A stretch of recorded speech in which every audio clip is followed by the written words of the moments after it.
Hi hello నమస్తే welcome back to another video. నేను మీ Ganesh. So ఇప్పుడైతే నేను దేవర మూవీ సినిమా చూసి రావడం జరిగింది. మరి సినిమా చూసిన నా ఎక్స్పీరియన్స్ అయితే మీతో పాటు షేర్ చేసుకుంటాను.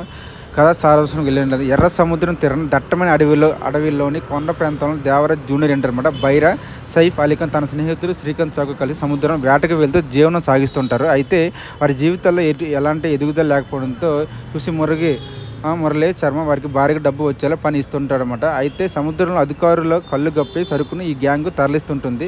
అయితే మురుగ ఇచ్చే పని కోసం సముద్రం పైకి వెళ్ళకూడదని దేవర ఆంక్షలు విధిస్తాడు. దాంతో దేవరను ముట్టుపట్టడానికి బైరా ప్లాన్ వేస్తుంటారన్నమాట. ఆ విషయం తెలిసిన దేవర ఓ అనూహ్యమైన నిర్ణయం తీసుకుంటారన్నమాట. సముద్రంపై వేటకు వెళ్ళకూడదని ఆంక్షలు దేవర ఎందుకు విధించాడు?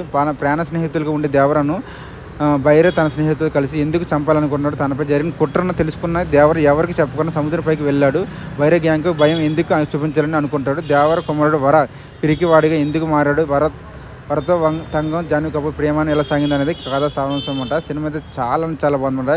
ఇక ఈ పెర్ఫార్మెన్స్ వచ్చేసి ఎన్టీఆర్ అయితే పూజ్ ఫంక్షన్ అనమాట. అందులో ఒక్కొక్క సీన్ ఉంటుంది అనమాట. సముద్రం అనమాట ఎంట్రీ అనమాట.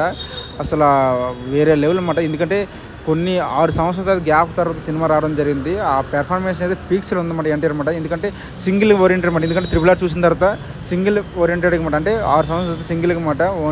వన్ లైన్ మాస్ ఎంటర్టైన్మెంట్ అనమాట. అసలు సినిమా చూసిన గూగుల్ ఫామ్స్ అనమాట. ఇక నటినట్లు పెర్ఫార్మెన్స్ వస్తే మాత్రం జూనియర్ ఎన్టీఆర్ 2 పాత్రలు చాలా డిగ్నిఫైడ్గా కనిపించారన్నమాట. ఎమోషనల్ సీన్స్ యంగ్ టైగర్ గురించి కొత్తగా చెప్పాల్సిన పని లేదన్నమాట. ఇక ఫైట్స్ రొమాంటిక్ సీన్లు జాన్వీ కపూర్తో కలిసి ఫ్యాన్స్కు క్యాక్ పుట్టించే ప్రయత్నం చేశారన్నమాట.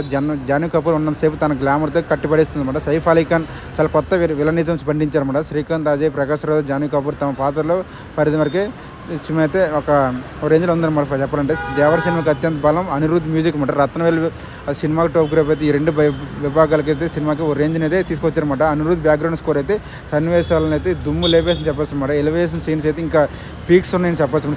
దేవర సినిమా విషయానికి వస్తే మాత్రం ఎమోషనల్ పవర్ఫుల్ పాత్రలతో నడిచే ఒక డిఫరెంట్ జానర్ మూవీ అనమాట.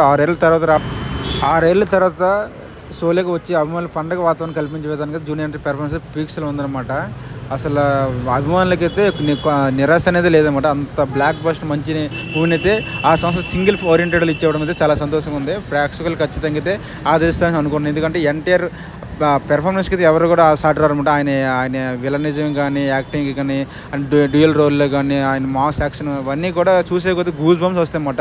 ఒక్కొక్క సినిమా కొరటాల సేపు అయితే ఒక రేంజ్లో ఇచ్చి పడేది అని చెప్పొచ్చు అనమాట. ఆ రేంజ్లో ఉంది. సో సినిమా అయితే నాకు నచ్చింది. మీకు ఎలా నచ్చింది కింద comments. Thank you so much. Love you all. జై హింద్.